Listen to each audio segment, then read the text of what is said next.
2022 में इस इंडस्ट्री का साइज $370 बिलियन क्रॉस कर गया था। सेक्टर को कुछ हार्ड हिटिंग चैलेंजेस भी फेस करने पड़ रहे हैं। सबसे बड़ा कंसर्न है skilled man power shortage.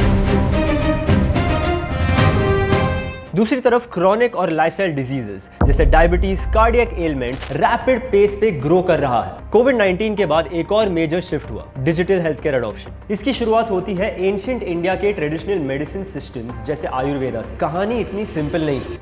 Welcome back to our channel. मैं हूं निशांत और पिछले वीडियो में हमने कवर किया था एल्यूमिनियम सेक्टर को। अगर आपने वो नहीं देखा है तो इस वीडियो के बाद कुछ इंटरेस्टिंग इंसाइट्स के लिए पक्का चेक करना। इंडिया का हॉस्पिटल सेक्टर अभी एक स्ट्रॉन्ग और सस्टेन्ड ग्रोथ फेज में है। इसके पीछे की ड्राइवर्स है rising health care demand, capacity expansion और ऑपरेशनल एफिशिएंसीज। पिछले 5 सालों में सेक्टर ने 16.5% रेवेन्यू CAGR और 26% EBITDA CAGR डिलीवर किया है, जो उसकी रेजिलियंस को हाईलाइट करता है। सिर्फ Q1 FY26 में ही revenue 16% year on year growth हुआ है, मेनली हायर पेशेंट वॉल्यूम्स और बेटर रियलाइजेशंस की वजह से। आगे चल के FY27 तक 35% कैपेसिटी एक्सपेंशन का प्लान है और EBITDA मार्जिन्स भी स्टेबल रहने के एक्सपेक्टेशंस है। मतलब डबल डिजिट ग्रोथ कंटिन्यू रहने की स्ट्रॉन्ग पॉसिबिलिटी है। इवन दो सेक्टर को लोअर ऑक्यूपेंसी रेट्स और नए हॉस्पिटल्स के मार्जिन प्रेशर्स जैसे चैलेंजेस फेस करने पड़ेंगे। Let's talk about the Indian hospital industries past, present and future. Indian hospital industry काफी लंबी और डाइवर्स हिस्ट्री रखती है। इसकी शुरुआत होती है एंशिएंट इंडिया के ट्रेडिशनल मेडिसिन सिस्टम्स जैसे आयुर्वेदा से, और आज हम एक मॉडर्न ड्यूअल स्ट्रक्चर देखते हैं जहां पब्लिक और प्राइवेट सेक्टर्स दोनों पैरेलली एग्जिस्ट करते हैं। This sector is not only one of the largest contributors to India's economy but also one of the fastest growing.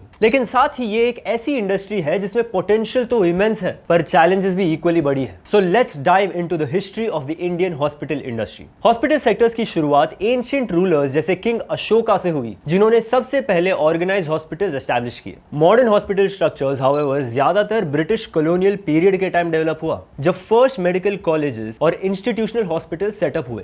1947 के इंडिपेंडेंस के टाइम तक मिशनरी इंस्टीट्यूशंस ने भी रूरल इंडिया में अपने हॉस्पिटल्स एस्टैब्लिश किए थे, जो हेल्थ केयर एक्सेस के लिए काफी क्रिटिकल बने। पोस्ट इंडिपेंडेंस इंडियन गवर्नमेंट ने हेल्थ केयर को प्रायोरिटी बनाया और इसी एरा में एम्स जैसे प्रीमियर इंस्टीट्यूशंस क्रिएट किए गए, जो मॉडर्न मेडिकल इंफ्रास्ट्रक्चर के लिए एक लैंडमार्क मोमेंट था। अब इस सेक्टर का करंट स्टेटस देखते हैं। अगर प्रेजेंट की बात करें तो इंडियन हॉस्पिटल इंडस्ट्री एक पब्लिक प्राइवेट ब्लेंड है। पब्लिक सेक्टर अभी भी मास हेल्थ केयर नीड्स केटर करता है, लेकिन प्राइवेट सेक्टर ग्रोथ का प्राइमरी ड्राइवर बन चुका है। प्राइवेट हॉस्पिटल स्पेशलाइज करते हैं हाई क्वालिटी, नीश और सुपर स्पेशलिटी केयर, जो इंडिया को एक ग्लोबल मेडिकल टूरिज्म हब बनाता है। Patients from across Asia, Africa and even developed markets यहां ट्रीटमेंट लेने आते हैं, क्योंकि क्वालिटी और अफोर्डेबिलिटी दोनों मिलते हैं। इकोनॉमिकली देखा जाए तो 2022 में इस इंडस्ट्री का साइज $370 बिलियन क्रॉस कर गया था, making it one of the largest in terms of both revenue और एम्प्लॉयमेंट। कोविड-19 के बाद एक और मेजर शिफ्ट हुआ, डिजिटल हेल्थ केयर अडॉप्शन।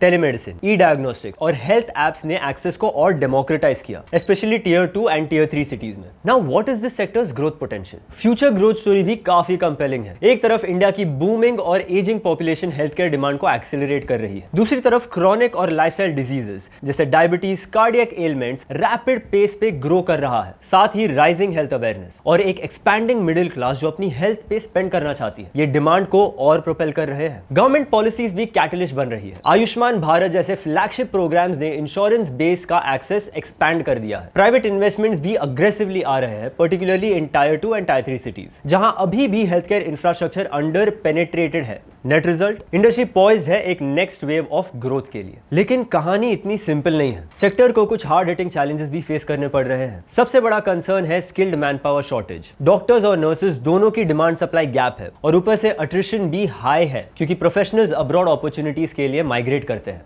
ये इशू रूरल एरियाज में और इंटेंस हो जाता है, जहां अर्बन रूरल डिवाइड और क्लियरली दिखाई देती है, which simply proves कि क्वालिटी हेल्थ केयर अभी भी लार्जली इनएक्सेसिबल है। दूसरा मेजर हर्डल है high out of pocket expenditure. India में अभी भी हेल्थ इंश्योरेंस पेनिट्रेशन लो है, जिस वजह से क्वालिटी ट्रीटमेंट लार्ज पॉपुलेशंस के लिए अनअफोर्डेबल बन जाता है। साथ ही रेगुलेटरी कॉम्प्लेक्सिटी भी एक बैरियर है। Price controls on medical devices and medicine, disorganise private sector structure और लिमिटेड डिजिटल इंटीग्रेशन एफिशिएंसी को लिमिट करते हैं। सेक्टर का ओवरव्यू तो हमने कर लिया, अब डीप डाइव करते हैं इस सेक्टर के कुछ मेजर कंपनीज के ऑपरेशंस और नंबर्स में। Max healthcare institute limited. Max health care north India के अर्बन हेल्थ केयर लैंडस्केप का एक डोमिनेंट प्लेयर है। कंपनी का क्लियर फोकस ब्राउनफील्ड एक्सपेंशन पे रहा है, यानी नए हॉस्पिटल्स फ्रॉम स्क्रैच बनाने के बजाय एग्जिस्टिंग फैसिलिटीज को अक्वायर और अपग्रेड करना। इस स्ट्रैटेजी ने कंपनी को इंप्रेसिव प्रॉफिटेबिलिटी और सस्टेनेबल ग्रोथ डिलीवर करने में मदद किया है। आज मैक्स हेल्थकेयर का market capitalisation rupees 1.1 lakh crore plus है, making it the largest player by value. Q1 FY26 में कंपनी ने रुपीज 308 करोड़ का नेट प्रॉफिट रिपोर्ट किया। FY25 के लिए प्रॉफिट रुपीज 1076 करोड़ रहा। फाइनेंशियल इंडिकेटर्स की बात करें तो पीई रेशियो 93.5x है और डेट टू इक्विटी रेशियो 0.32 है। कंपनी का ROE है 12.7% और ROCE है 14.9%। फिर बात करेंगे अपोलो हॉस्पिटल्स की, जो इंडिया का सबसे बड़ा और most diversified health care network है। हॉस्पिटल्स के अलावा अपोलो फार्मेसीज, डायग्नोस्टिक सेंटर्स और टेलीमेडिसिन सर्विसेज ऑपरेट करता है। कंपनी का बिजनेस मॉडल एक integrated care continuum from home to hospital है, जिससे अपोलो 24/7 डिजिटल प्लेटफॉर्म एक स्ट्रॉन्ग डिफरेंशिएटर है। Market capitalisation rupees 1.1 lakh crore plus के साथ Apollo closely trails max. Q1 FY26 में अपोलो का नेट प्रॉफिट रुपीज 441 करोड़ रहा, जो एक 42% ईयर ऑन ईयर ग्रोथ है। और FY25 में प्रॉफिट रुपीज 1505 करोड़ तक पहुंचा, जो लास्ट ईयर से 60% ग्रोथ है। फाइनेंशियल्स की बात करें तो पीई रेशियो 71.2, डीई रेशियो 0.96 और ROE 18.1% है और ROC 16.6%। Fortis Healthcare Limited third number पे आता है। Fortis Healthcare. फोर्टिस एक well recognised multi speciality hospital chain है with a wide national presence. Company ने भी मैक्स की तरह ब्राउनफील्ड एक्सपेंशन स्ट्रेटजी अडॉप्ट की है। पोस्ट एक्विजिशन फेज में फोर्टिस ने अपने मार्जिन्स रिकवर किए हैं और स्टेबिलिटी रीगेन की है। मार्केट कैप रुपीज 71,227 करोड़ पर फोर्टिस थर्ड बिगेस्ट कंपनी है। Q1 FY26 net profit rupees 267 crore था और FY25 के फुल ईयर नंबर्स भी स्ट्रॉन्ग रहे with rupees 809 crore net profit. Financially P ratio 77.8, D ratio 0.28 और ROE 10.1% और ROCE है 12%। ये शो करता है कि कंपनी ने अपना टर्न अराउंड इफेक्टिवली एग्जीक्यूट किया है।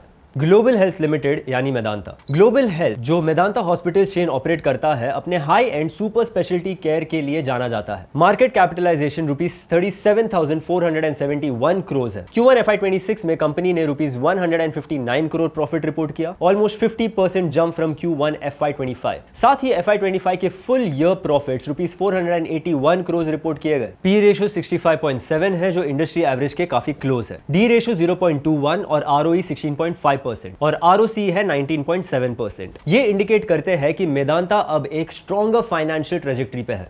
नारायणा हृदयालय लिमिटेड। लास्टली हम बात करेंगे नारायणा हृदयालय की, जो अपने low cost high volume model के लिए फेमस है, जिसका मेन एम है अफोर्डेबल हेल्थ केयर प्रोवाइड करना टू द मासेस। इसका नेटवर्क इंडिया के अलावा केमन आइलैंड्स तक स्प्रेड होता है, जो प्रॉफिटेबिलिटी का एक की ड्राइवर है। मार्केट कैप रुपीज 36,567 करोड़ के साथ ये 5th रैंक पे है। Q1 FY26 net profit rupees 197 crore रहा और FY25 का नेट प्रॉफिट था रुपीज 791 करोड़। फाइनेंशियल्स देखे तो पी रेशियो 46.1%, जो इंडस्ट्री एवरेज से काफी कम है। डी रेशियो 0.67 और ROE 24.2% और ROC 20.8% है। ये था एक deep dive into the Indian hospital industry, एक सेक्टर जो इंडिया की इकोनॉमी के लिए भी क्रूशियल है और आम इंसान के जिंदगी के लिए भी। अब सवाल यह है कि आपको क्या लगता है, प्राइवेट इन्वेस्टमेंट्स और गवर्नमेंट इनिशिएटिव्स मिलकर इंडिया के हेल्थ केयर एक्सेस और अफोर्डेबिलिटी को जेन्युइनली ट्रांसफॉर्म कर पाएंगे, या फिर स्किल्ड मैन पावर और राइजिंग कॉस्ट जैसे चैलेंजेस सेक्टर्स के ग्रोथ को स्लो करेंगे? नीचे कमेंट्स में अपना ओपिनियन जरूर शेयर कीजिए और अगर आपको ये वीडियो इंसाइटफुल लगा तो लाइक, शेयर और सब्सक्राइब करना ना भूलिए। Investment in securities market are subject to market risks. Read all the related documents carefully before investing.